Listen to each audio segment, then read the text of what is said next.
What's the connection between this anti-gay assault in New York and this anti-gay politician in California?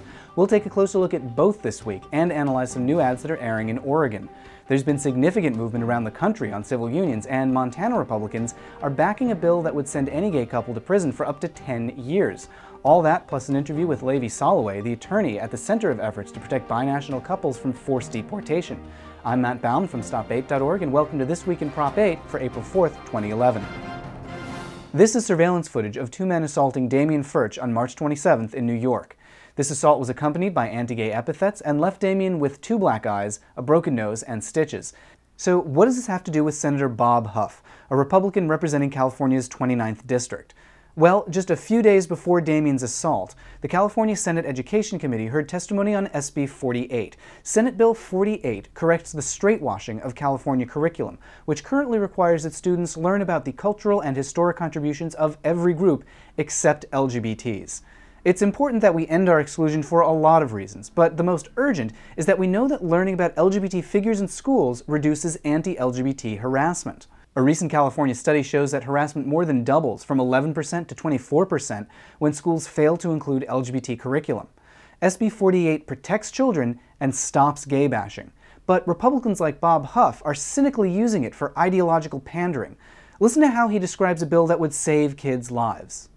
To sexualize the training of our children at early age, I do believe it will promote the agenda, and I think that's what is of concern. We're going to have more on SB 48 later this week in a special episode that picks apart all of the anti-gay rhetoric that came out of this hearing. So for now, how can you help? If you're in California, contact your representatives at leginfo.ca.gov.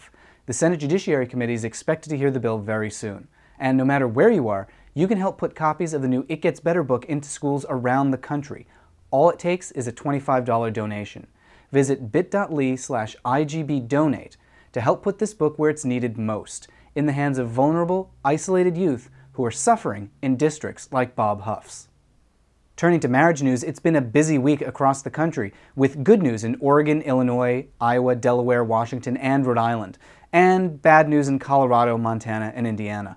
Let's start with the good news. There's nothing happening right now in Oregon with marriage equality. No ballot measures, no hearings, no proposed legislation, and that makes it the perfect time to make something happen.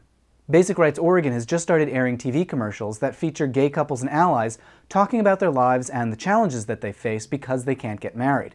Now, these are very sweet, gentle, non-confrontational ads, just like the ones running right now in Rhode Island and the ones that ran in California and Maine right before those elections. Those ads were a problem because they didn't respond to the harsh attacks of the anti-gay industry.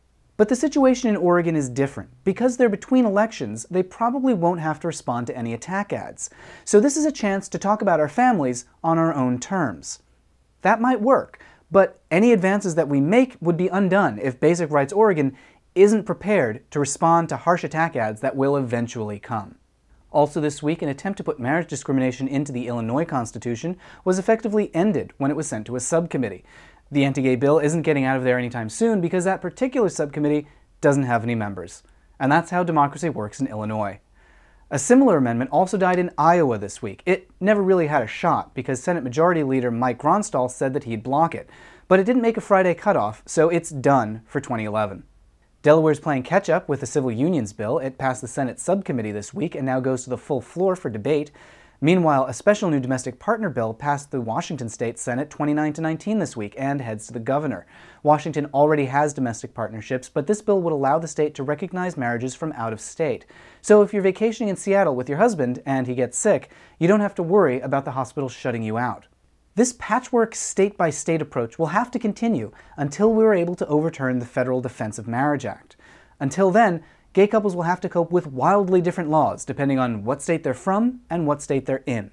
This week, Marriage Equality Rhode Island invited Vermont Governor Peter Shumlin to visit Rhode Island and tell lawmakers how marriage equality has benefited his state. Time is running out in Rhode Island. The deadline for legislators to vote on marriage equality is June.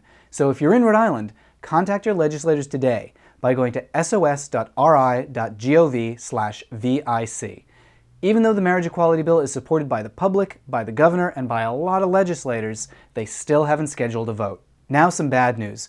72% of Coloradans support civil union legislation, but Republicans in the House Judiciary Committee killed the bill this week. That leaves gay Coloradans vulnerable to all kinds of risks and penalties, from denial of hospital visitation to denial of health coverage to gay death taxes. Things are even worse in Indiana. That state already prohibits marriage equality, but the Senate just overwhelmingly passed a second ban, just in case the first one is found unconstitutional. And it's been nearly 15 years since the Montana Supreme Court found that state's ban on gay sex unconstitutional, but Republican lawmakers voted this week to keep the law on the books. Gay Montanans caught in bed together are looking at a $50,000 fine and 10 years in prison. Nationally, the Defense of Marriage Act put gay couples on a roller coaster this week, starting with some bad news, then some good news, then some more good news, and then some bad news.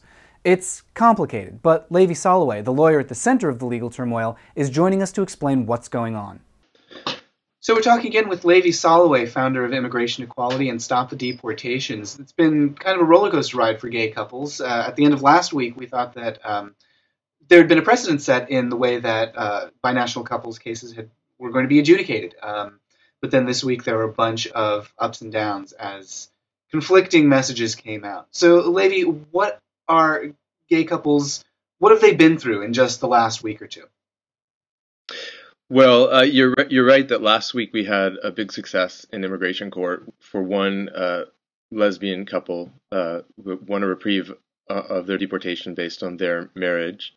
And then on Friday we had surprising news, which was broken by Newsweek, that several individual district offices of the Immigration Service had been accepting green card applications filed by married gay and lesbian couples and then holding the decisions on those cases, in other words, not denying them. And that was really important news for gay and lesbian couples who are desperately waiting for the day when they can apply for green cards, because what it meant was that potentially folks could file these applications and then have them held indefinitely, obtain legal status, obtain employment authorization, obtain protection from deportation. And the decisions on those cases, which would today have to be denials because of the Defense of Marriage Act, would be put off to a later date, hopefully a date beyond the Supreme Court decision on the Defense of Marriage Act or beyond congressional action to repeal the Defense of Marriage Act. Now, unfortunately, that news was very quickly followed by more statements from the Department of Homeland Security clarifying that this seeming policy of abeyance would be only a temporary one, and then it was further clarified that it would not exist at all. What seemed like a glimmer of hope there for all the couples who are trying to prevent deportation, it was taken away. So it was an emotional roller coaster of a week. So the case 2 weeks ago that had everybody really, enthusiastic, it was Monica and Christina.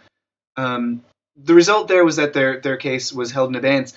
Is that going to end now? Do they lose that now? No, and their case actually wasn't held in abeyance. So let me be really clear about what happened over the last few days and what's happening in immigration court for married gay and lesbian couples. In the last few days, we learned that the administrative agency that accepts applications and petitions, which is called USCIS, the United States Citizenship and Immigration Services, was accepting applications and petitions and then holding on to them. We then learned that they would not be doing that. What Monica and Christina achieved, however, was to be able to persuade an immigration judge that for as long as they are pursuing a marriage-based case, and that means fighting it past a denial, potentially appealing that the immigration judge decided that they should not have their immigration proceedings should not continue, that they should be adjourned so that the couple can take their fight all the way to the end. So the two things, while they are related, they're not so closely related that Monica and Christina need to be particularly fearful that their win is somehow less than a win. So it sounds like this is just purely a policy, a discretionary policy move to start the abeyances back up. Do we have any sense of whose ear we need to have in the administration to make that change? I think primarily Janet Napolitano, and also Eric Holder.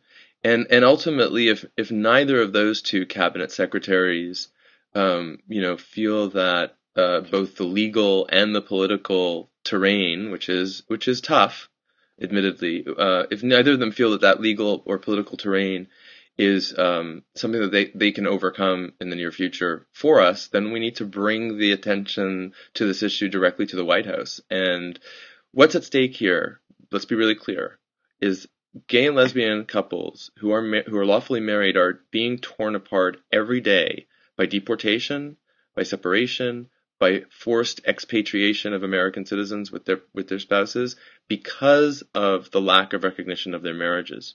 What we're asking for is not that their marriages be recognized under law, because the law currently prevents that. What we are asking for is that their marriages currently be respected and that their families be protected. And that's something that is within the power of the executive branch. If that decision cannot be made by Janet Napolitano and Eric Holder, then it needs to be a decision made by the President of the United States. So, this is a president that definitely understands that gay and lesbian couples need legal protection, they need legal recognition. And he is doing what he believes is in his power to move the issue forward to that conclusion. Unfortunately, when it comes to deportation, we don't have a lot of time. We don't have the benefit of waiting out the legislative process or waiting out the legal process for the cases that are headed to the Supreme Court in the next few years. We need interim measures to be put into place now to make sure that individuals like Monica and many others who are facing deportation are protected. Right. Well, Lady Soloway, thank you again very much for joining us. This is a fast-moving case, and there's a lot at stake in a very short amount of time. My pleasure, Matt. For more information on all of these stories, visit us over at stop8.org. Click over here to subscribe to weekly updates, and click to the left to watch some past episodes. You can also join us on Facebook at facebook.com/stop8. See you next week.